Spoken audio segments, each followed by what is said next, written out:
Bien, vamos a iniciar la clase con el devocional de siempre. Hoy es lunes 8 de abril. Vamos a compartir dos lecturas bíblicas y vamos a realizar el devocional. ¿Pueden ver mi pantalla? Sí, pastor. Ok. En Salmo 104, verso 24 dice, cuán innumerables son tus obras, oh Señor, hiciste todas ellas con sabiduría. La tierra está llena de tus beneficios. Te alabaré porque formidables, maravillosas son tus obras. Estoy maravillado y mi alma lo sabe muy bien. Salmo 139, 14. El título de hoy dice, todo está dispuesto para que el hombre sea feliz. En 1993, George Whitler, especialista, de los planetas, hizo un apasionante descubrimiento sobre el sistema solar. Comprobó que sin Júpiter la Tierra sería bombardeada 1000 veces más a menudo por cometas y restos de cometas. En efecto, Júpiter atrae los cometas hacia él o los desvía del sistema solar, porque es 2,5 veces más pesado que todos los demás planetas juntos. Retomando las palabras de Whittenray, sin Júpiter no estaríamos aquí para estudiar el origen del sistema solar. En julio de 1994, el astrofísico Jacques Laskar mostró que si los planetas más alejados del Sol tuviesen órbitas menos regulares, los que están más cerca tendrían trayectorias caóticas. Entonces la Tierra sufriría cambios climáticos importantes y sería impropia la vida. Así, el universo y más precisamente nuestro sistema solar está regulado para que la vida sea posible. Esto ha sorprendido a muchos investigadores, por eso algunos fueron conducidos a la fe y otros, ya creyentes, fueron alentados. En efecto, es maravilloso constatar cómo nuestro Creador hizo todo para que fuéramos felices en la tierra tanto en el aspecto material como en lo espiritual. Dios se reveló en la Biblia, nos habló de su justicia y de su amor. Nos dio su Salvador, Jesucristo.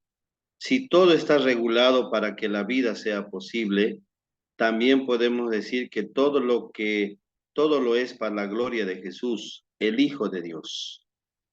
Bien, hoy día sucedió un evento muy importante, el eclipse, ¿no?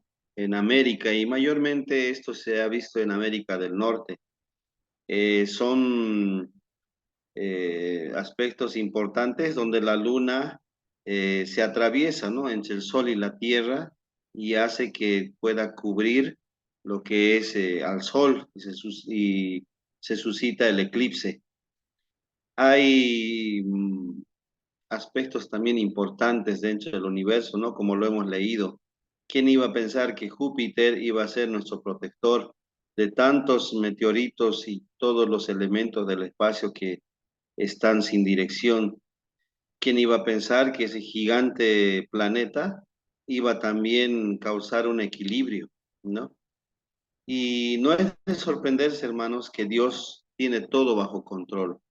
Él lo tiene todo bajo control, nada, ni siquiera una hoja cae, dice, si no es su voluntad.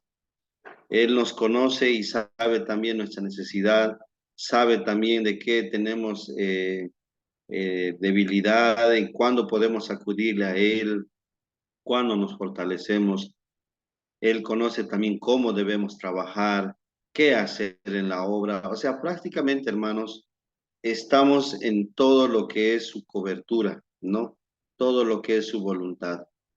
Por eso en el Salmo 104 dice, cuán innumerables son tus obras, oh Señor, hiciste todas ellas con sabiduría. La tierra está llena de tus beneficios.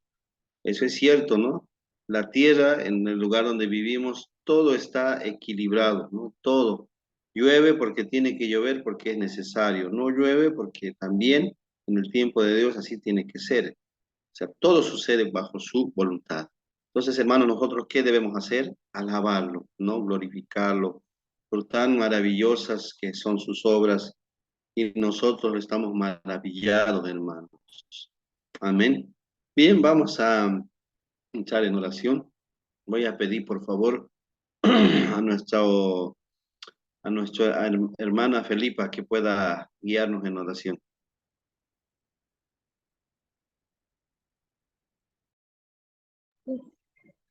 Buenas noches, pastor. Bendiciones.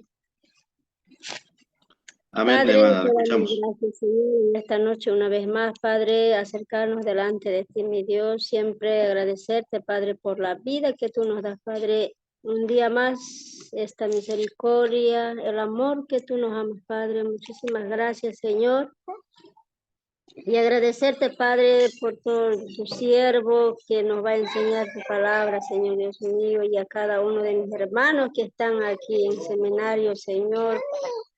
Gracias, bendito Dios sea Padre para cada uno de nosotros, Señor, cada uno de nosotros, Señor Jesús, y agradecerte, Padre, siempre con la guía tuya, con el amor de ti, Padre. Ayúdanos, Padre, de sabiduría y entendimiento de tu palabra, Señor. Ciencia, Padre bendito, te pedimos, Señor, en el nombre de tu Hijo amado Jesucristo. Y en tus manos, Señor, nos encomendamos en esta noche, Padre, para poder iniciar, Señor, este seminario. En el nombre de Jesús. Amén. Amén. Gracias, hermana. Bien, vamos a continuar con nuestro estudio. Parece que no están viendo mi pantalla. Nuevamente. Ya. Me confirman si están viendo. Esta hora parece que se satura el internet, ¿no? Todos están conectados. Se ve. Ya, gracias.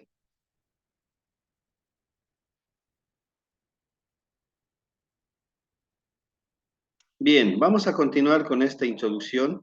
Es justo y necesario comprender aspectos introductorios antes de entrar de lleno en la materia, antes de estudiar Daniel y luego a estudiar Apocalipsis. ¿Sí? Bien, ¿por qué debemos estudiar las profecías? De ellas se obtenemos verdades, nos dice la palabra, ¿no? También de las profecías Dios nos pide que las estudiemos, nos preparan para el futuro, ya no están selladas, tal vez en este sentido están selladas, sí, en error de ortografía, nos ayudan a entender mejor a Cristo, nos ayudan a entender el plan de salvación y nos prepara para lo que es la venida de Cristo que está cerca, ¿no? Todo esto, hermanos, va relacionado a lo que es las profecías y los pasajes bíblicos que tenemos nos respaldan, ¿no? ¿Cómo estudiar las profecías? Claves para encarar correctamente el estudio de las profecías bíblicas. Puede resultar difícil o hasta imposible comprender las profecías si no se estudian correctamente. Es necesario tener la correcta motivación y una disposición abierta y humilde para tener éxito en nuestro estudio, en la cual estamos realizando desde la anterior semana y hoy, ¿no? Número uno, entrar en sintonía con el Espíritu Santo, pedirle que nos guíe en nuestro estudio y dejar que lo haga. Debemos pedir, hermanos, su presencia con humildad y con una mente abierta. ¿Qué dice en Daniel 10:12? ¿Quién puede leer, por favor?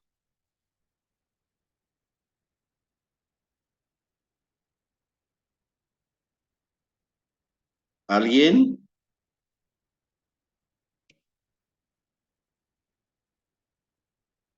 Amén, Daniel pastor. 10:12.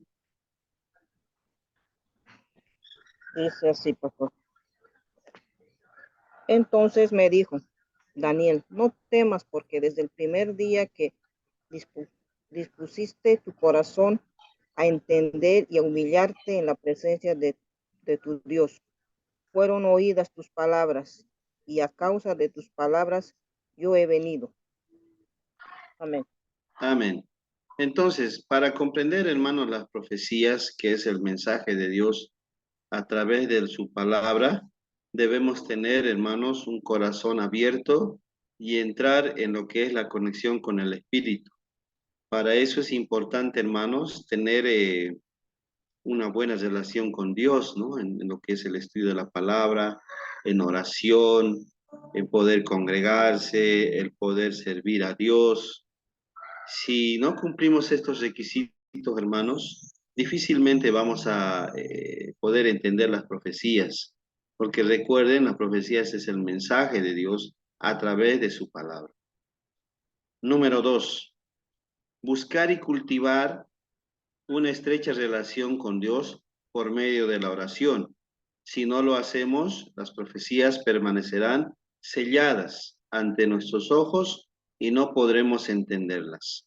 Ahora voy a pedir que cada uno lea, por favor, ¿ya? Isaías capítulo 20, versos 11 al 13, Juan 17, 7, 17 y Daniel 9, versos 22, 23. Entonces lo voy a dar, a ver, en orden. Hermano Eduardo va a leer eh, Isaías.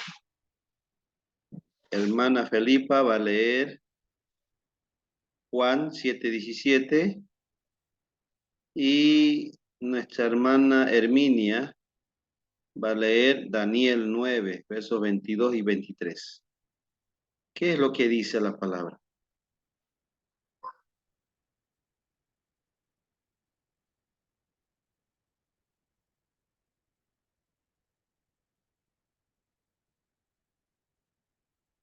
¿Lo encontraron?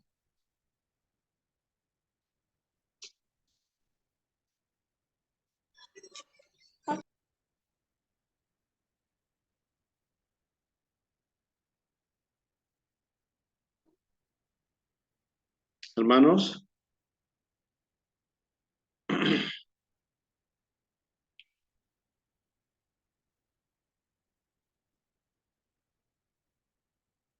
Bien, tenemos que avanzar, el tiempo es corto. ¿Quién lo tiene listo? Pueda leer, por favor. Isaías, pastor. Isaías 20, todo este, hay 6 capítulos, ¿puede ser? No. Isaías capítulo 20, versos 11 al 13, solo esos pasajes. 13. 11 al 13. Bien.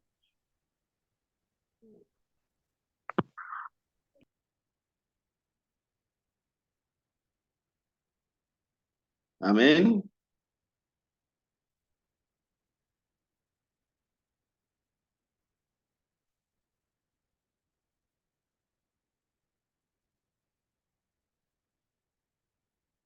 Ya, hermana Felipa, creo que tenía listo. Amén, pastor. A ver, por favor. Dice, el, el, el que quiera hacer la voluntad de Dios conocerá si la doctrina es de Dios o si yo hablo por mi propia cuenta. Ese es Juan 7:17, ¿no? Sí, Ahora, mire lo que dice en el Evangelio, ¿no? En las palabras de Cristo. Dios dirá si yo hago o digo lo que Dios quiere que diga o haga, o puede que sea mi voluntad. Entonces, es cuán importante, hermanos, la relación con Dios por medio de la oración para estar conectados con Él, ¿no? Incluso para entender las profecías. ¿Quién tiene la otra lectura? Pastor, perdón, Isaías 20, 11, no hay 20 hasta 6 nomás hay, pastor. ¿No hay? No hay, pastor. Isaías 20 hasta versículo 6 nomás hay, no hay más. En eso estoy volteando. A ver, ahorita me voy a fijar en mi Biblia. Deme unos minutitos. Ajá.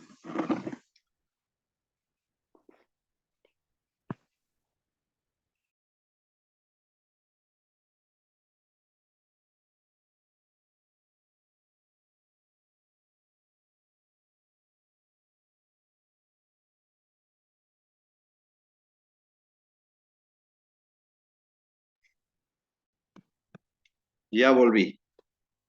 Isaías, capítulo 20. Sí, hasta el 6 nomás es. Entonces debe ser el 21. Sí, aquí está. Es hasta el 12. Ya, algo 21. no ha sido anotado entonces, ya. Eso lo dejaremos pendiente, no está claro. Daniel 9, 22, 23, hermana. Amén. Dice así, y me hizo entender y habló conmigo, diciendo, Daniel, ahora he salido para darte sabiduría y entendimiento. 23. Al principio de tus ruegos fue dada la orden, y yo he venido para enseñártela, porque tú eres muy amado. Entiende, pues, la orden y entiende la visión. Amén. Amén. No, aquí yo tengo otra versión que dice, habló conmigo y me explicó, Daniel, si he salido ahora ha sido para infundirte sabiduría y entendimiento. La orden fue dada en cuanto tú comenzaste a orar y yo he venido a explicarte todo porque Dios te ama mucho. Así que entiende la orden y la visión. Mire, acá claramente dice, ¿no? La orden fue dada en cuanto tú comenzaste a orar. Entonces, hermanos, la oración nos ayuda a estar conectados con Dios y a través de la oración también los propósitos de Dios se mueven, ¿no? Se empiezan a activarse, empieza a suceder muchas cosas, ¿no? El ámbito de Dios es importante la oración. Entonces, segundo aspecto importante en las profecías, ¿no? Tercero, ¿dónde estás? Aquí. Estudiar la palabra de Dios con dedicación y empeño.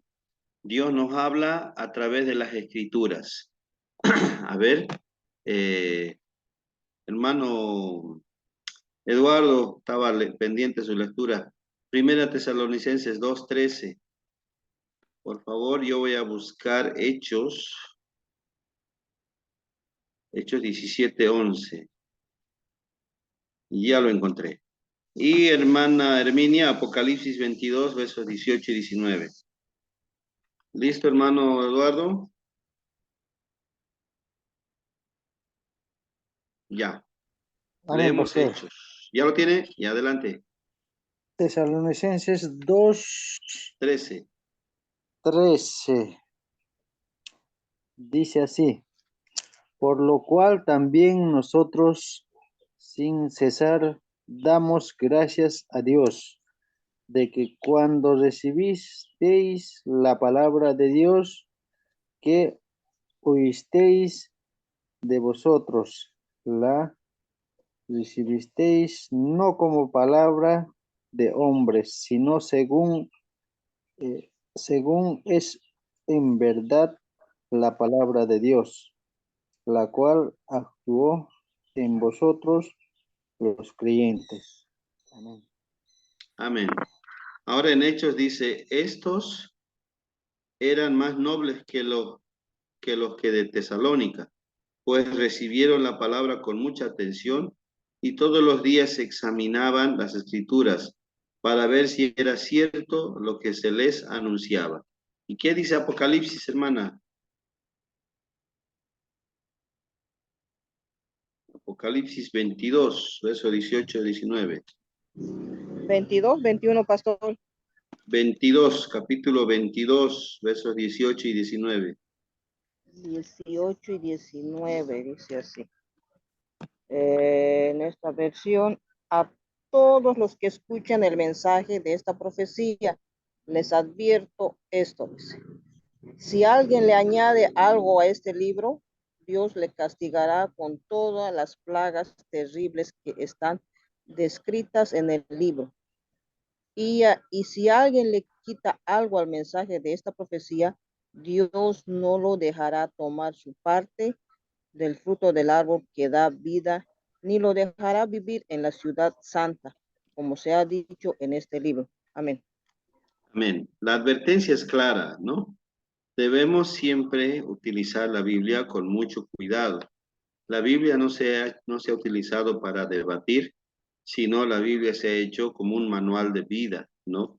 Un manual en la cual el Señor nos enseña, nos guía, pero al mismo tiempo nos dice que no le aumentemos ni le quitemos. Por ejemplo, dice en esta versión, yo le advierto a todo aquel que oiga las palabras proféticas de este libro, que a quien añada algo dice, a estas cosas, Dios le añadirá las plagas que están descritas en este libro. Y a quien quite algo de estas palabras de este libro profético, Dios le quitará su parte del árbol de la vida y de la santa ciudad y de lo que está descrito en este libro. ¿A qué se refiere con eso? Tal vez yo mismo me hice la pregunta, ¿no? Por ejemplo, ¿no? Podíamos estudiar algún libro de la Biblia y solamente tomar algo que nos conviene y no enseñar lo que dice la palabra, ¿no? Por ejemplo, Josué 1:9, el clásico, ¿no? Dice, escucha lo que te mando, esfuérzate y sé valiente, no temas ni desmayes, que yo soy el Señor tu Dios y estaré contigo donde quiera que vayas. Hay una promesa del Señor que dice, ¿no? Esfuérzate y sé valiente, ¿no? Esfuérzate y sé valiente, pero si nosotros no explicamos bien a qué se refiere esfuerzo y la valentía, y solamente decimos, adelante hermano, ¿no? El Señor tu Dios va a estar contigo, pero el Señor, ¿qué quiere? Esfuerzo, ¿no? Que saquemos fuerza de donde no hay y valentía, sin miedo, porque el Señor estará con nosotros. Entonces, si nosotros le quitamos la traducción, la enseñanza a estas cosas, ¿qué dice la palabra? Le quitaré parte, dice, ¿no? De lo que es el galardón, el regalo que merecíamos. Y si le aumentamos algo que no corresponde a la palabra, también vendrán las plagas, dice, ¿no? Que están descritas en este libro. Entonces, hermanos, al momento de enseñar y al momento de predicar, siempre debemos decir lo que la Biblia dice, ¿ya? Eso seguramente han pasado en la clase de homilética, ¿no? Que el texto se predica en el contexto y si no es así, es un pretexto. Es meramente una charla entre amigos, es meramente un discurso político, social, pero no es el poder predicar la palabra de Dios, ni menos enseñar. Entonces, se debe predicar la palabra como dice la palabra. Incluso dice la misma Biblia se explica a sí misma, ¿no? La misma Biblia da referencia de otros pasajes bíblicos para hacernos entender. Entonces, no hay nada oculto en la Biblia, no hay nada, algo que yo le pueda quitar o añadir, sino debo cumplir esas normas básicas y fundamentales, ¿no? A la hora de enseñar, a la hora de predicar. Y eso es lo que muchas iglesias, muchos pastores, líderes cometen ese error. Anteceden su testimonio, anteceden su anécdota, anteceden su, no sé, experiencia antes que el mensaje de la palabra. Sí, en homilética se puede usar esos elementos, como lo mencioné, pero para reforzar el mensaje de la palabra. Y no lo que yo quiera decir, sino lo que la Biblia quiere decir. ¿Sí? Entonces, a tener mucho cuidado, hermanos. Número 4, obedecer la palabra de Dios. Quien desee entender el mensaje de Dios debe estar listo para vivir a la luz de su voluntad expresada en la Biblia. ¿Qué dice en Apocalipsis 22:14? Yo lo voy a leer. ¿Algún voluntario para Hechos 5:32? Apocalipsis 22:14. Dice así. Bienaventurados los que lavan sus ropas para tener derecho al árbol de la vida y para entrar por las puertas de la ciudad, en la ciudad. ¿A qué se refiere, hermanos, esta palabra? Más que felices, dice. Los que buscan agradar al Señor, como que lavan sus ropas después de ensuciarlas, ¿no? Se entiende de que si cometemos un error, debemos aprender de esos errores y mejorarlos y no volverlos a cometer. Sabemos que dice el Señor en 1 de Juan 1:9, que si confesamos nuestros pecados, Él es fiel y justo para perdonarnos y limpiarnos de toda maldad. Pero ¿cuándo sucede esto? Cuando tenemos comunión con el Señor y tratamos de no equivocarnos, ¿no? Si ya sabemos cuáles son las faltas que a Dios no le agradan, tratamos de evitarlo, incluso de no practicarlo. Pero si algunas veces caemos en un accidente involuntariamente o a veces sabiendo, pero antecede nuestra voluntad, podemos entonces recurrir a la misericordia del Señor y como dice acá la palabra, pues ir lavando nuestras vestiduras, ¿no? Si estaba blanco y lo hemos ensuciado, por la sangre de Cristo lo lavamos, ¿no? Hechos 5:32, ¿qué dice? Amén, pastor. Adelante.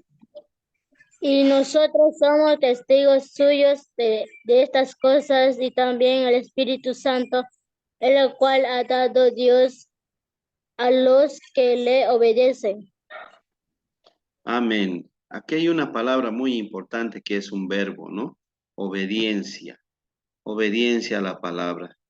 Nos guste o no nos guste, tenemos que obedecerlo. A veces, hermano, queremos acomodar la palabra a nuestra experiencia, a nuestra vida. Y eso Dios lo sabe, que no estamos actuando bien. Y Dios, hermanos, es sabio. Va a preparar el ambiente, la situación, las personas para decir, estás mal en esta situación, haz lo correcto, obedece la palabra, ¿no? Él es, hermano, un Dios perfecto que utiliza los medios para hacernos entender de a buenas o de a malas, lo bueno o lo malo que estamos haciendo. Si estamos haciendo lo bueno, hermanos, realmente pues hay un mover del espíritu en todo lo que es la iglesia. No sé si lo han experimentado, hermanos. A mí me ha sucedido, ¿no? Si es la voluntad del Señor, todo se conecta, ¿no? El momento, el tiempo, las personas unánimes, ¿no? Ahí, unidos, todos. Pero cuando no es algo que tal vez al Señor no le agrada, medio que la situación no es buena, las personas como que ya no hay tanto ese entusiasmo de querer apoyar o trabajar, es que algo no está bien, ¿no? Entonces, son señales, hermanos, que a través de la experiencia uno va viendo. Y eso es, hermanos, lo que debemos también nosotros cuidar, ¿no? El obedecer la palabra. Número 5, interpretar la Biblia con la Biblia. Debemos permitir que las escrituras se interpreten a sí mismas. La palabra de Dios no es de interpretación privada ni arbitraria. Por ejemplo, ¿qué dice en Apocalipsis 17, 1 y 15? Dice, a ver, yo voy a dar lectura y ustedes buscan una, hermanos, el que la tiene la lee, ¿ya? Apocalipsis capítulo 17. Aquí lo tengo. Seguidita. Dice así. Uno de los 7 ángeles que tenía las 7 copas vino y me dijo, ven acá y te mostraré el castigo para la gran ramera, la que está sentada sobre muchas aguas. Y el 15 dice, ¿no? El ángel también me dijo, las aguas que has visto donde está sentada la ramera son multitud de pueblos, naciones y lenguas. ¿Qué ha sucedido aquí, hermanos? ¿Se han dado cuenta? La misma Biblia explica. Si en el 17:1 dice, ¿no? Que había una ramera que estaba sentada sobre muchas aguas. Y uno puede preguntar, ¿y quiénes son esas muchas aguas? Ya el 15 explica, ¿no? Y dice, también el ángel dijo, las aguas que has visto, donde estaba sentada la ramera, ¿qué son? Son multitud de pueblos, naciones y lenguas. Y el 10 sigue explicando. Y los 10 cuernos y la bestia que viste, bueno, esa es otra explicación. Pero si se da cuenta, hermano, la misma Biblia se explica sola, ¿no? A ver, veamos otro ejemplo. Segunda de Pedro 1:20, ¿quién tiene? Amén, pastor. Adelante. 1:20. Entendido primero esto, que ninguna profecía de la Escritura es de interpretación privada. ¿Sí? ¿Qué más? ¿Nada más? Eso no más, pastor. Ya, listo. ¿Y Daniel, quién lo tiene? Amén, pastor. Adelante, hermano. Dice así, mientras yo consideraba esto, he aquí un macho cabrío venía del lado del poniente, sobre la faz de toda la tierra, sin tocar tierra, y aquel macho cabrío tenía un cuerno notable entre sus ojos, y vino hasta el carnero de 2 cuernos, que yo había visto en la ribera del río, y corrió contra él con la furia de su fuerza, y lo vi que llegó junto al carnero y se levantó contra él, y lo hirió y le quebró sus 2 cuernos, y el carnero no tenía fuerzas para pararse delante de él. Lo derribó, por tanto, en la tierra, y lo pisoteó, y no hubo quien librase al carnero de su poder. ¿Dónde Eh, está? Estoy en el 7, 20-21, dice, ¿no? La explicación, pastor. No, dice Daniel, verso 5, luego se salta al 7, luego al 20 y al 21. No es de corrido. Ya lo leí de corrido. Sí. Entonces, el 20-21, pastor. No, vamos a leer Daniel 8, el versículo 5. Lo lee, termina de leer, luego se va al 7. Termina de leer el 7, luego lee el 20 y de corrido el 21. Así, Y entonces me voy al 5. día 5. Ahí decía, mientras yo consideraba esto, he aquí un macho cabrío, venía del lado del poniente, sobre la Así. faz de toda la tierra, sin tocar tierra. Y aquel macho cabrío tenía un cuerno notable entre sus ojos. Ahora Ya, me voy al ahora el 7. 7. Y lo vi que llegó junto al carnero y se levantó contra él y lo hirió y le quebró sus 2 cuernos, y el carnero no tenía fuerza para pararse delante de él, y lo derribó por tanto en tierra, y lo pisoteó, y no hubo quien librase al carnero de su poder. Ahora el 20. 20. En 8. cuanto al carnero que viste que tenía 2 cuernos, estos son los reyes de Media y de Persia. 21 ahora. Y el macho cabrío es el rey de Grecia, y el cuerno grande que tenía entre sus ojos es el rey primero. Ahí Amén. está. Ahí está, hermanos, ¿no? Para que vean, la misma Biblia explica. Si bien hemos leído Daniel capítulo 8, versos 5 y 7, que habla, por ejemplo, de lo que es el carnero con 2 cuernos, y luego habla del macho cabrío, y uno pregunta, ¿no? ¿Quién es ese carnero con 2 cuernos? Pero aquí lo explica en el 20, y dice, ¿no? Tú viste un carnero con 2 cuernos.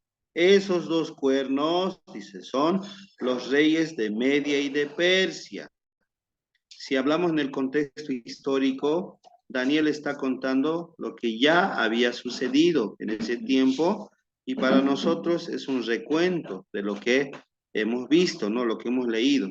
Y el 21 sigue explicando y dice, ¿y el macho cabrío quién era? Dice acá, es el rey de Grecia. El cuerno grande que tenía entre los ojos es el primer rey. Si recordamos las profecías de Daniel, nos dice, ¿no? Que él vio una gran estatua que estaba hecha de diferentes metales. Y Daniel ahora está explicando la sucesión de gobiernos que había en ese tiempo, ¿no? Desde Babilonia, desde lo que es la alianza entre los medo-persas, lo que es Grecia, lo que es Roma, y ya lo que es el reino dividido llegando a los pies. Y aquí da un detalle, ¿no? ¿Quiénes eran esas personas? Entonces, hermanos, la misma Biblia explica los eventos que van sucediendo. O sea, como dice segunda de Pedro, no es una interpretación privada que solamente, por ejemplo, puede ser para mí, sino es público para todos, ¿no? Y fácil de entender.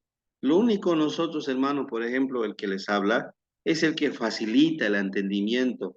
cómo ustedes deben estudiarlo, cómo ustedes deben leerlo, interpretarlo, y no a la ligera y decir, no, el macho cabrío es, por ejemplo, ¿no? Satanás, ¿no? Pero en su contexto está hablando que es otro evento. Ya en Apocalipsis vamos a ver cómo también compara quién es el macho cabrío en la actualidad, quién va a ser, ¿no? ¿Quién va a ser para este tiempo? Entonces, primero debemos entender lo que ha sucedido en el tiempo de Daniel, para luego después transportarnos en una profecía que Juan recibía del Señor Jesús y que tal vez se ha cumplido o se va a cumplir o está próxima a cumplirse. Eso debemos manejar el tiempo escatológico. Es otra materia, hermanos, que no sé si lo han pasado.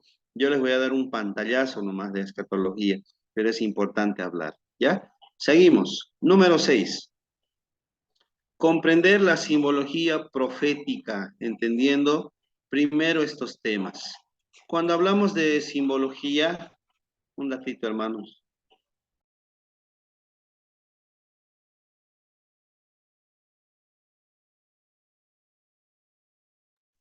Bien, perdón, hermanos. Cuando hablamos de simbología, su nombre mismo lo dice, ¿no? Símbolos. Por ejemplo, hay símbolos que nosotros los conocemos. El semáforo, ¿no? Luces rojo, amarillo, verde. Sabemos qué significan esos colores. La cruz, sabemos ese símbolo, ¿no? Representa la muerte y resurrección de nuestro Señor Jesucristo. Fuego, para nosotros representa el Espíritu Santo, ¿no? O puede también tener una simbología del infierno, ¿no?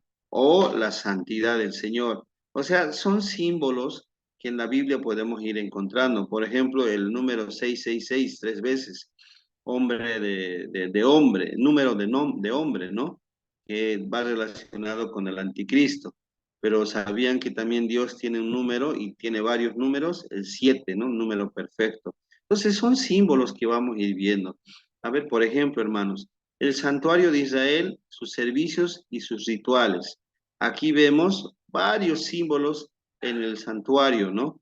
Que a continuación podemos dar lectura, hermanos. A ver, voy a empezar y después cada uno de ustedes voluntariamente lee, por favor, ¿ya? A ver, Apocalipsis, ¿dónde está? Capítulo 1, verso 12, dice así. Yo volví la mirada para ver de quién era la voz que hablaba conmigo, y al volverme vi 7 candeleros de oro. En medio de los 7 candeleros vi a alguien semejante al Hijo del Hombre, que vestía un ropaje que le llegaba hasta los pies y que llevaba un cinto de oro a la altura del pecho. Entonces, una simbología del candelero, hermanos, en el Antiguo Testamento, esto han debido ver en la materia de Pentateuco y también historia de Israel, representa, hermanos, la luz del Espíritu Santo, ¿no? Lo que es la santidad del Señor. ¿Y por qué 7? Como hace rato les decía, ¿no? 7 es el número perfecto de Dios, por eso representa en el Apocalipsis al Señor Jesús, ¿no?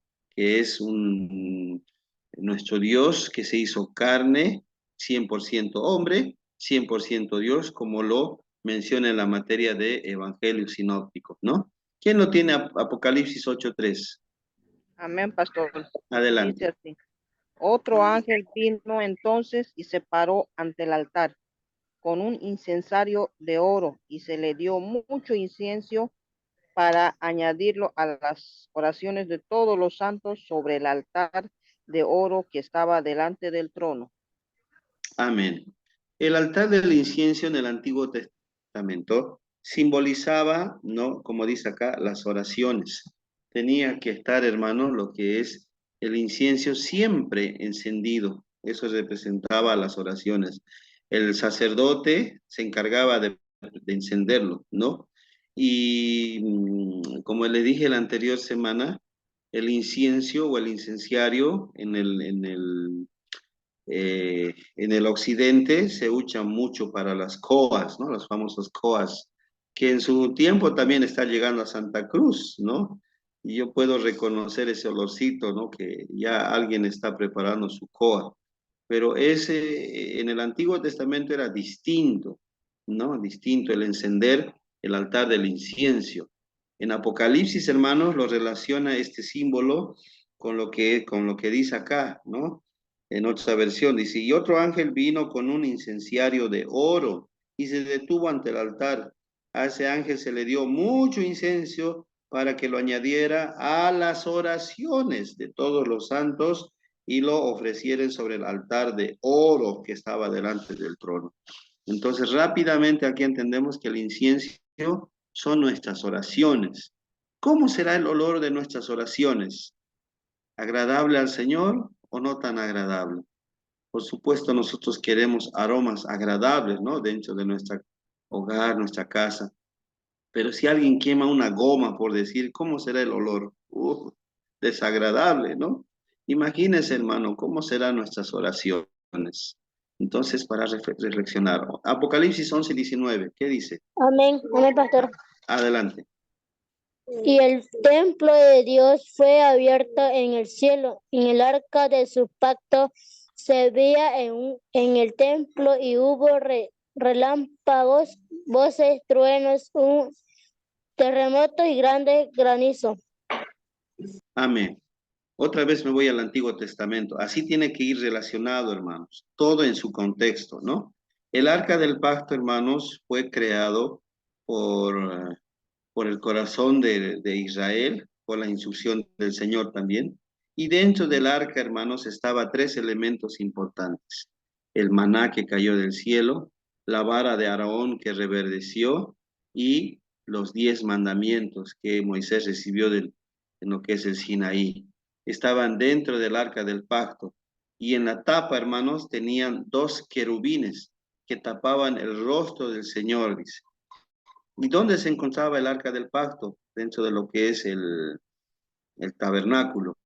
Estaba en la tercera sección, porque el tabernáculo estaba dividido en 3 partes. El atrio exterior, donde las personas tenían acceso, todas las personas. El lugar santo, donde solamente los sacerdotes podían ministrar en el Señor. Y el lugar santísimo. Ahí es donde se encontraba el arca del pacto.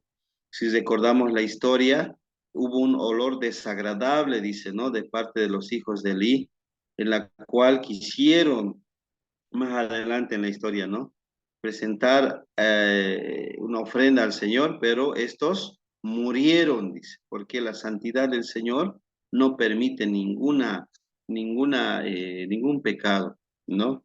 Y hay varios ejemplos, ¿no? De los hijos de Aarón, de los hijos de Elí, y aquel también que toca, ¿no? El arca del pacto, por ejemplo, cuando David estaba transportando el arca del pacto y alguien lo tocó, murió instantáneamente, ¿no? Imagínense, hermanos, por la gracia del Señor, nosotros en la iglesia, en el lugar santísimo, que es donde está el púlpito, no morimos, ¿no? Estamos vivos.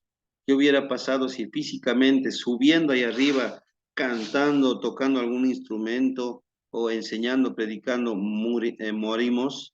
Quiere decir que estábamos en pecado. Pero por la gracia del Señor y la sangre de Jesús, Él nos da misericordia de también alcanzar el perdón del Señor. ¿Qué dice Apocalipsis 15:5? Amén, pastor. A ver, hermana Felipa. Después de estas cosas miré y he aquí fue abierto en el cielo el templo del tabernáculo del testimonio. Amén. ¿No? Esto es muy hermoso, ¿no? Apocalipsis menciona que después de todos los eventos que menciona este libro de Apocalipsis, vendrá, dice el Señor, a habitar en medio de nosotros en el tabernáculo, que tiene lo que es las medidas, ¿no? La ciudad santa, que será como un cubo, dice, ¿no? Entonces nos dice, después de esto miré, y que en el cielo se abrió, dice, el templo donde está el tabernáculo del testimonio. El 6, del templo salieron los 7 ángeles en posición de las 7 plagas y estaban vestidos de lino limpio y resplandeciente y alrededor del pecho llevaba cintos de oro. Entonces, esta profecía, hermanos, nos habla algo muy bonito, ¿no? De lo que va a suceder en el momento antes de lo que es el juicio y luego el descenso del Señor. Entonces, hermanos, todo esto, como dice aquí abajo, si estudiamos al detalle, son nuestras herramientas de trabajo, ¿no? De estudio, de cómo podemos interpretar la Biblia, cómo podemos enseñar y predicar para que la iglesia pueda entender. Y yo estoy seguro, hermanos, que usted está entendiendo de a poco, ¿no? Cómo se debe, hermanos, estudiar la profecía. Número 7. Entender que numerosos símbolos proféticos hacen referencia a lugares y personajes del Antiguo Testamento. Eso es lo que hicimos, ¿no? Se los utiliza para ilustrar situaciones del futuro, comparándolas con hechos similares del pasado. Por ejemplo, Primera de Reyes 21-25. Yo voy a buscar. Y luego, hermano Eduardo va a leer Apocalipsis. Estaba a la puerta de leer, ¿no? A ver, Primera de Reyes. Se me fue Reyes. Aquí está. Primera de Reyes, capítulo 21, verso 25. Dice así. En realidad, ningún otro rey fue como Ahab, incitado por Jezabel, su mujer. Se entregó a hacer lo malo a los ojos del Señor. Apocalipsis 2:20, ¿qué dice hermano Eduardo? Apocalipsis 2:20 dice así, pero tengo unas pocas cosas contra ti que, que toleras que esa mujer Jezabel, que se dice profetiza, enseñe y seduzca a mis siervos a fornicar y a comer cosas sacrificadas. Entonces, ¿qué hace aquí? Hay símbolos, Ídolos. ¿no? Incluso personas. Si leemos en Primera de Reyes 21-25, dice, en realidad ningún otro rey fue como Ahab, incitado, dice, ¿no? Por Jezabel, su mujer, se entregó a hacer lo malo a los ojos del Señor. Jezabel, ¿no? Y en Apocalipsis dice 2:20, pero tengo algunas cosas contra ti, el mensaje a la iglesia de Tiatira, ¿no? Eh, Tú toleras a Jezabel, dice ella. ¿A qué representa Jezabel? El pecado de la carne, ¿no? El pecado de lo que es las relaciones íntimas y todo lo demás, ¿no? La fornicación, el adulterio. Que esa mujer se llama profetisa, dice Jezabel, pero que seduce a mis siervos y los lleva a incurrir en inmoralidad sexual, ahí está el nombre, ¿no? Y a comer lo sacrificado a los ídolos. Entonces, Apocalipsis está utilizando el nombre de esta mujer para usar el símbolo de que esa mujer representa pues la inclinación a la inmoralidad sexual. Incluso está hablando, mire, siervos, dice, pastores, ¿no? Hermanos líderes, siendo engañados y envueltos por esa mujer, van, dice, incurriendo en esa falta como Jezabel los seduciera, dice. Y se hace llamar profetiza todavía, dice, ¿no? Entonces, es algo importante, hermanos, entender ese aspecto. 8. En el lenguaje profético, los números expresan más que simplemente una cantidad, sino es algo más. Por ejemplo, el número 12 hace referencia al pueblo de Dios, las 12 tribus, el número de tribus de Israel, ¿no? Sus múltiplos, 144, 144,000, indican incremento en santidad y pertenencia de Dios. Perdón, hermanos. Aquí mucho se ha hablado de este número. ¿Quiénes son los 144,000? Aquí tengo la respuesta, hermano. Ese número hace referencia al pueblo de Dios y como dice aquí, son múltiplos. Si multiplicamos el 12, ¿no? Nos da 144. Y si multiplicamos más, 144,000. Hablamos de unidad, decena, centena, y unidad de 1,000, decena de 1,000, centena de 1,000, que es el mismo pueblo que se ha incrementado, ¿no? Ahora, ¿qué pueblo? Alguien me decía, pero ¿cuál pueblo, pastor? Exclusivamente este número es pues para el pueblo de Israel, hermanos, ¿ya? Pero ¿y nosotros dónde estamos? Estamos también, pues hermanos, ahí. Pero hay exclusividad en su pueblo de Dios, que es Israel. Es exclusivo, hermanos, para ellos. Nosotros, por la gracia del Señor, hermanos, somos como injertos dentro de lo que es el árbol, que por gracia del Señor se nos extendió la salvación hacia nosotros. Pero Dios siempre va a preferir a su pueblo, hermanos. Y hasta el día de hoy, ¿no? Israel siempre tiene la protección del Señor. 9. Las profecías se deberían estudiar en orden, dice, creciente de complejidad. Primero de las más sencillas de comprensión y posteriormente las más complejas. La comprensión de las profecías más simples es un excelente ejercicio para la comprensión de otras, más ricas en símbolos y complejidad. Aquí voy a hacer una pausa y alguien vaya buscando quién va a leer, pero quiero enseñarles esto, hermanos, ¿no? No es cierto que los niños, nuestros hijos, han ido de nivel en nivel, ¿no? No ha ido pues un niño directamente a quinto de primaria, sino que tuvo que hacer el curso, lo que es la etapa inicial, ¿no? En cómo agarrar el color, cómo pintar, reconocer números, colores, formas, ¿no es cierto? Conocer las letras, las vocales, los números. En primero ya se ha ido perfeccionando, en segundo y así sucesivamente. Y es lo mismo, hermanos, en las profecías. Para ello, nosotros debemos tener un corazón abierto, como hemos visto anteriormente, pero por supuesto una disposición de querer aprender, ¿no? Y no cerrarnos en nuestro propio criterio, en nuestra propia formación, o usted me va a decir, pero yo he aprendido de esa manera. No le digo que está mal, sino que vayamos comparando con lo que ahora estamos viendo y será correcto la forma como usted ha aprendido o está mejor como lo está viendo ahora. Entonces siempre parto de ese punto, ¿no? Usted toma la decisión, no le voy a imponer nada, solamente le voy a mostrar la verdad a lo que es a la luz de la palabra. ¿Alguien tiene Juan 16:12? Amén, pastor. Adelante. Y aún tengo muchas cosas que deciros, pero ahora no lo podéis sobrellevarlo. ¿Hasta ahí nomás? Ya. Hebreos 5, 13, 14. Amén, pastor. Adelante. La versión, voy a leer así. Hebreos 5. 5:13. Son Amén. como niños recién nacidos que aún no pueden distinguir entre lo bueno y lo malo. 14. En cambio, los que se saben distinguir entre lo bueno y lo malo y están acostumbrados a hacerlo, son como la gente adulta que ya puede comer alimentos sólidos. Amén. Amén. Entonces, como les decía, hermanos, ¿no? Es como un niño. Aquí el ejemplo es claro, ¿no?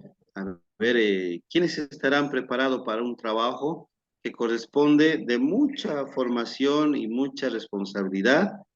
Esos deberían, ¿no? Trabajar. Pero algunos que todavía les falta y como bebé que recién necesitan leche o algún otro alimento, se les hace un poco difícil comer, por ejemplo, churrasco, ¿no? Porque ya la alimentación es más durita, más compleja para comer a un niño que tal vez necesita de leche. Y Hebreos hace esa comparación, ¿no? De que es importante, ¿no? El poder reconocer qué es lo bueno, qué es lo malo, y saber, hermanos, tener ese criterio, esa formación, y dejarse guiar también, por supuesto, hermanos, por lo que es la voluntad del Señor. Yo tengo acá otra versión y quiero leerlo, hermanos, para que podamos entender con claridad. Dice así, Hebreos 5:13. 13 y 14.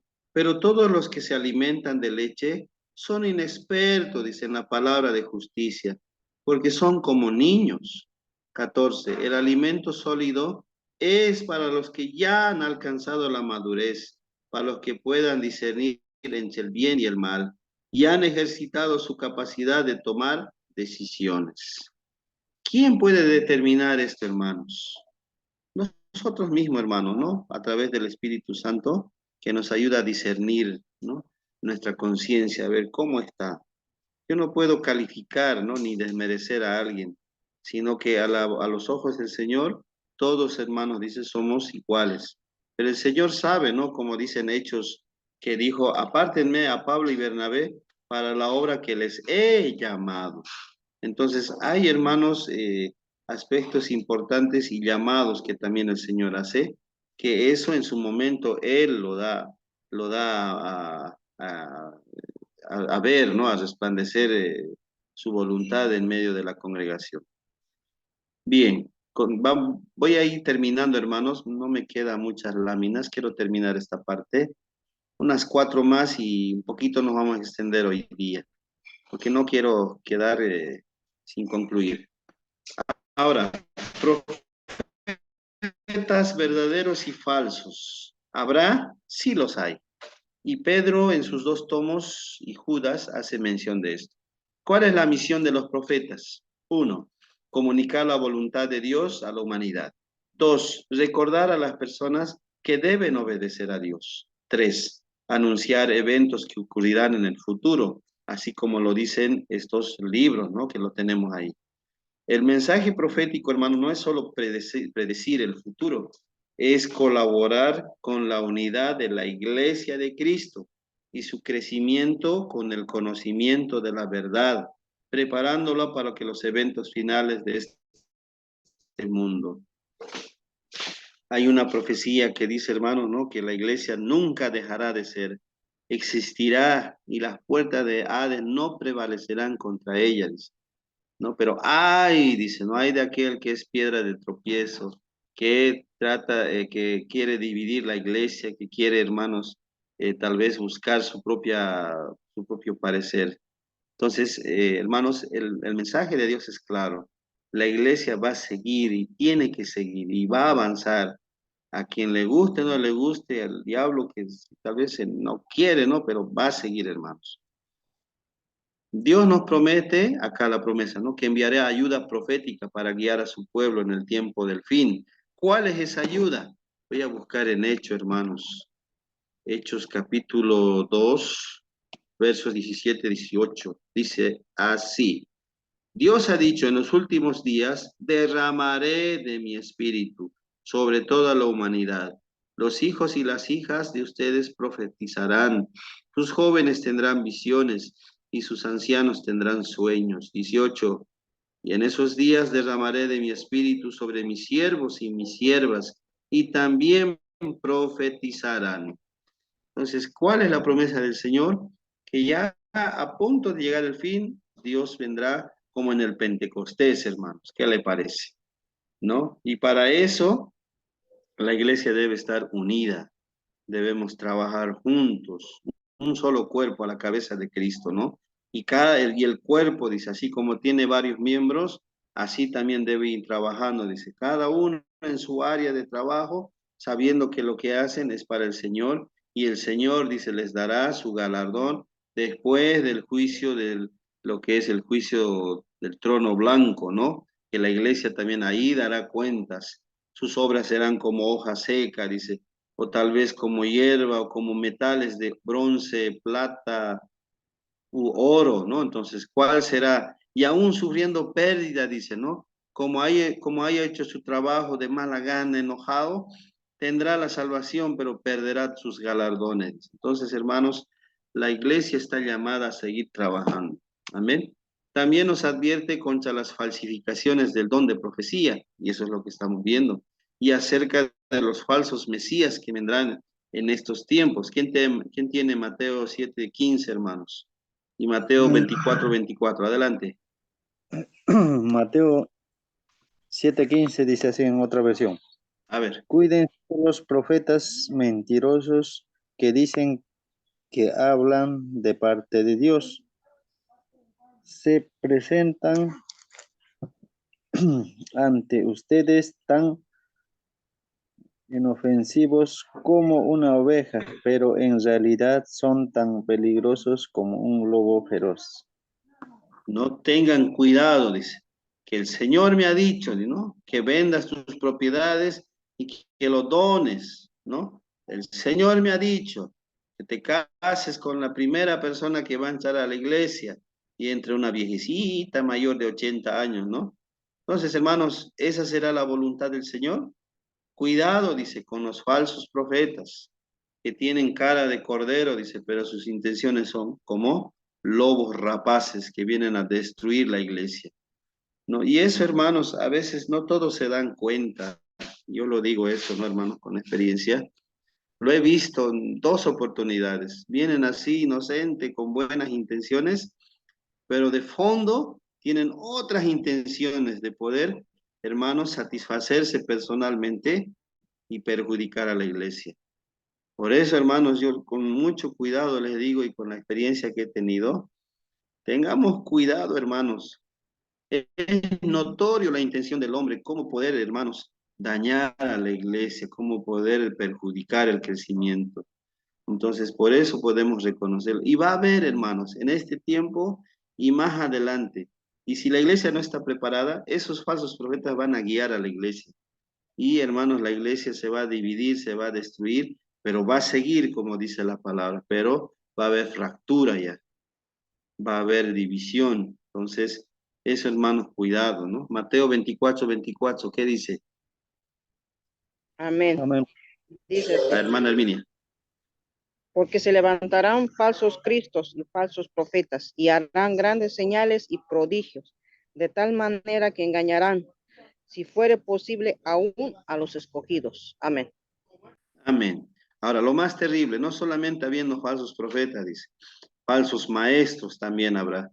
Incluso puede haber falsos pastores también, ¿no? Que queriendo beneficiarse, y eso es lo que más pena me da, ¿no? Algunos dicen, yo estaba en la iglesia por amor al Señor, pero cuando se ven afectados en cuanto a lo que es su economía, ya están, ¿no? Con lo que es el poder decir, me están haciendo daño. O sea, ahí se da cuenta uno, hermano, si es un pastor llamado por el Señor o está buscando lo que es el beneficio económico. Ahora, lo más terrible, dice, no solamente habrá en estos tiempos, dice, bueno, postero, sino que habrá el falso Cristo, ¿no? Que hará grandes señales, e incluso, dice, escuche, ¿no? Los elegidos serán engañados. Hermanos, hay muchos hermanos que pensar en grandes cosas para la que es la iglesia y dejar de lado muchas cosas también que tal vez perdemos el tiempo en la iglesia, pero preparémonos, ¿no? Preparémonos. Ahora, la gran pregunta que yo una vez hice en una clase, ¿cómo podemos reconocer a ese falso Cristo? Por ahí viene a la iglesia, hermanos, por ejemplo, los que somos de la iglesia de santidad, en una junta distrital y dice, yo soy Cristo, ¿no? ¿Qué haríamos ahí los pastores? ¿Qué haríamos ahí los líderes? ¿Los reconoceríamos o no? O diríamos, vino el Cristo, ¿no? Vino y vamos detrás de él y él puede decir, vámonos a mi iglesia, sí, vámonos, ¿no? Entonces, hermanos, ahí tenemos que pensar, ¿no? ¿Qué señales hará el falso Cristo? Igual como dice, hará señales como Dios. Incluso dice, resucitará, dice, ¿no? Cuando se le corte la cabeza.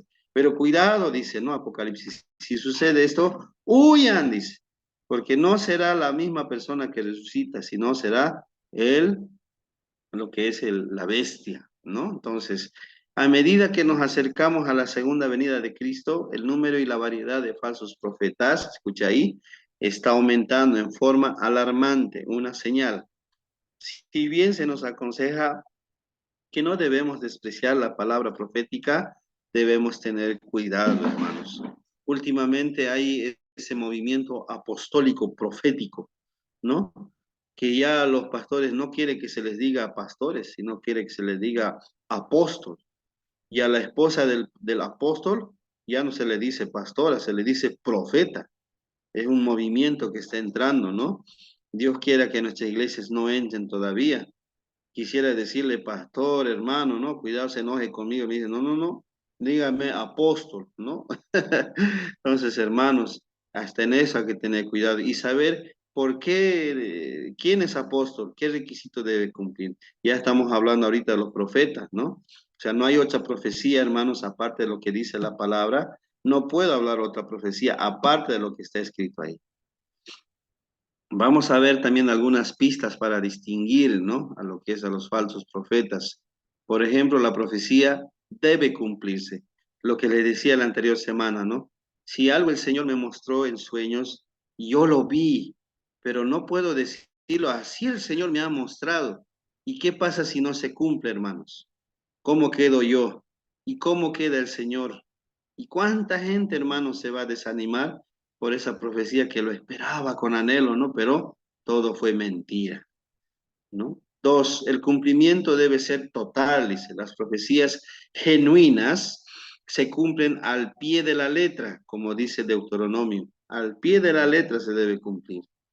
Tres, las enseñanzas y la vida del profeta deben estar en armonía con la palabra del Señor. Aquel que dice que es profeta, pues debe vivir como profeta, ¿no? Dice la palabra, por sus frutos lo conoceréis. Si lleva buenos frutos, entonces es digno de honra. Pero si en la iglesia es profeta y empieza a orar y empieza, hermano, a recibir palabra del Señor, pero en la calle es otra persona y en su familia o donde está es diferente. Entonces, pongámonos a pensar, ¿será que es un profeta de Dios o es un profeta de Baal? Cuatro, el mensaje profético debe analizarse a la luz de la Biblia y debe armonizarse con ella, hermanos. Si la supuesta profecía contradice en algo a lo que dice la palabra, se tiene la certeza y la seguridad que es falsa. Ahí está, hermanos. La Biblia es como un filtro, que todo lo que digan estas personas debe ser comparado con la Biblia, como el pueblo de Berea, hermanos, ¿no? Iban y predicaban, dice, y los de Berea comparaban lo que decían estos apóstoles y los discípulos, y decían, sí, tiene razón, lo que están diciendo, así dice la palabra. La iglesia tiene ese trabajo, hermanos, y aún ustedes, los que están estudiando en el seminario, son las personas que deben enseñar de esa manera y debe multiplicarse este mensaje. El mensaje profético está muy ligado a la obediencia, lo que hemos dicho, a lo que dice Dios. Muchas veces Dios dejó de transmitir sus mensajes debido a qué? A la desobediencia de su pueblo. Cuidado, dice hermanos, ¿no? Si dejamos de desobedecer, perdón, si dejamos de obedecer al Señor, traeremos maldición a nuestra vida y incluso, hermanos, a la iglesia. Cuidado, dice. Por el pecado de Acab, ¿se acuerda, no? Que Josué estaba teniendo victoria, ¿no? En poder conquistar la tierra prometida, pero por la ambición de uno o dos, empezaron a perder porque el pecado entró en lo que es el pueblo y Dios le dijo a Josué, no estaré con ustedes porque me han desobedecido. Uno de ustedes tomó algo que yo dije que no deben tomar y deben destruir. Y Josué rasgó sus vestiduras y dijo, Señor, muéstranos quién es. Encontraron a los que hicieron mal y ¿qué pasó con ellos, hermanos? Técnicamente los mataron apedreándolos. Hoy en día tal vez no podemos hacer eso, ¿no? O sí, no podemos, hermanos, ¿no? Pero debemos llamarlo a la exhortación a que deje de hacer esa actividad. Lo siguiente, no debemos confiar en un profeta que dice ser enviado por Dios y a la vez enseña que los mandamientos no son importantes, se contradice, ¿no? Un profeta siempre debe decir, obedezcan la palabra, vivan como está. No decir, no, uno de los mandamientos no es necesario obedecer. Pues es todo, hermanos. Todos los mandamientos del Antiguo Testamento y Nuevo se cumplen, no se contradicen. Cuidado. Por último, los prodigios y milagros y señales no son una prueba de que el profeta es verdadero. Jesús mismo los advierte, hermanos. Por sus frutos deben conocerlo. Debe estar en armonía con la palabra del Señor. ¿Quién más tiene poder para hacer que, hermanos, sucedan también milagros, prodigios? El mismo diablo, hermanos, puede hacerlo. O sea, aquí nos dice, hermanos, cuidado, cuidado que estemos cayendo y diciendo, "Ah, este pastor viene del Señor, ¿no? Y esté dando sanidad o liberación del espíritu, ¿no? Los que hemos vivido esto, por ejemplo, hemos visto, ¿no? Que aquellos que pensábamos que eran profetas del Señor, llegado un momento difícil y crucial, actuaron de otra manera. Conocimos sus frutos, ¿no? Lo hemos visto eso. Características de un profeta genuino. Si hemos visto lo negativo, ahora vemos lo positivo. Todo lo que dice es exacto a la que dice la palabra del Señor. Enseña el profeta la conciencia en la Biblia. Da un mensaje que inspira al obedecer la ley de Dios. Exalta y glorifica a Cristo como Salvador. Bueno, hay señales y prodigios que no son pruebas de autenticidad, pero son de acuerdo a la palabra y debe tener frutos del Espíritu, ¿no? ¿Cuántos frutos son? 9, ¿no? Entonces, eso debemos discernir. La próxima clase vamos a estudiar Daniel, hermanos, ¿no? Bueno, muchas gracias, hermanos. Nos hemos excedido 15 minutos, 16 minutos. Espero que haya sido de bendición para usted, para su vida. Amén. ¿Alguna pregunta hasta aquí?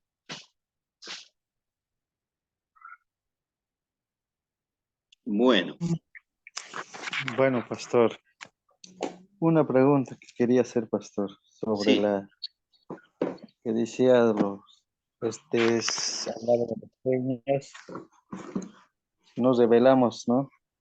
A mí me pasó ya por varias ocasiones ya que el sueño se cumple, pero yo no antes de revelarlo, digamos. Y después, o sea, en el sueño ya lo sé, ya que lo que va a pasar, ¿no? Pero se cumple, digamos, se cumplió en 3 ocasiones ya que sí, en la iglesia lo que tenía sí, que pasar. Entonces, pero a nadie he revelado, solamente yo ya sabía ya lo que iba a pasar, sí. pero cumplió, entonces eso no sé cómo sería, ¿no?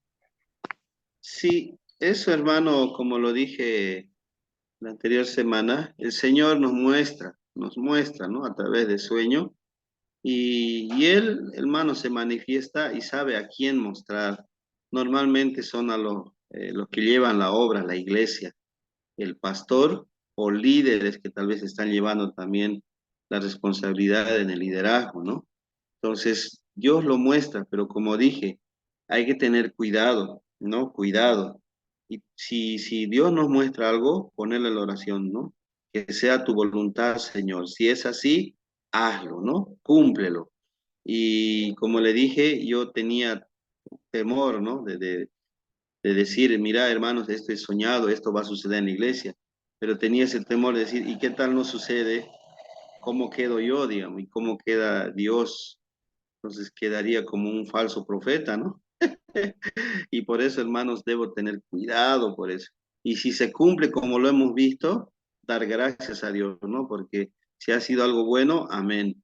Pero si ha sido algo malo, entonces ya más o menos, hermano, dice el Señor, ¿no? Dios nos da sabiduría y nos dice que seamos precavidos y que seamos astutos, dice también, ¿no? Para discernir entre lo bueno y lo malo, ¿no? Si es algo malo, ya prevenir, pues, hermano, ¿no? Prevenir. A ver, esto parece que el Señor me está mostrando y yo ya lo estoy más o menos viendo, ¿no? Entonces yo debo tener cuidado, precaución, ¿no? Si alguien dice que es mi hermano, pero de repente el Señor me muestra a Judas, entonces yo debo decir, ¿no? El que está a mi derecha, el que está mojando el pan en la sopa, ese me va a traicionar, ¿no? Y por ahí ese hermano dice, yo, Señor, no, entonces yo debo ser prevenido, ¿no? Si hay algo que va a suceder, debo prevenir y ya más o menos viendo, entonces, pero no digo nada, porque el Señor me está mostrando. ¿Y qué tal sucede o no sucede? Es la voluntad del Señor. Si sucede, amén, glorificamos al Señor. Pero tengamos cuidado, hermano, como vuelvo a decirlo. Toda profecía está en la palabra, no en la palabra. Si Dios nos muestra algo, leamos la Biblia, a ver qué nos quiere mostrar. Eso es porque también el Señor nos quiere mostrar algo, ¿no? De la Biblia. ¿Algo más, hermanos?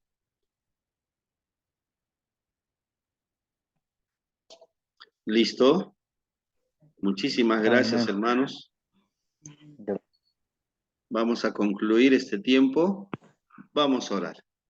Señor, te damos gracias en esta noche por este tiempo tan bonito que usted nos da. Estamos viendo lo que es la introducción en las profecías. Gracias por mis hermanos, Señor, que han decidido capacitarse y poder aprender este tema tan importante, Padre amado. Señor, bendice sus vidas, bendice el ministerio, bendice el liderazgo, bendice, Señor, a todos mis hermanos que están trabajando en tu obra. Señor, que tú los guíes, que por el medio de tu Espíritu Santo, tú les hables, Señor, tú los utilices, tú les hables en sueños, Señor, tú les hables en el corazón, en la mente. Señor, ayúdanos a obedecerte a ti y a vivir conforme a tu voluntad, Señor. Gracias, Señor, nos despedimos de esta clase, pero seguiremos instruyéndonos en tu palabra los siguientes días. Gracias, Señor, en el nombre de Jesús. Amén. Bien, hoy no voy a dar tarea, hermanos, pero sí para el miércoles lo voy a asignar y eso me van a presentar el lunes, ¿ya? Entonces, preparados, hermanos. Dios me lo bendiga y será hasta el miércoles. Bendiciones, Hasta pastor. luego.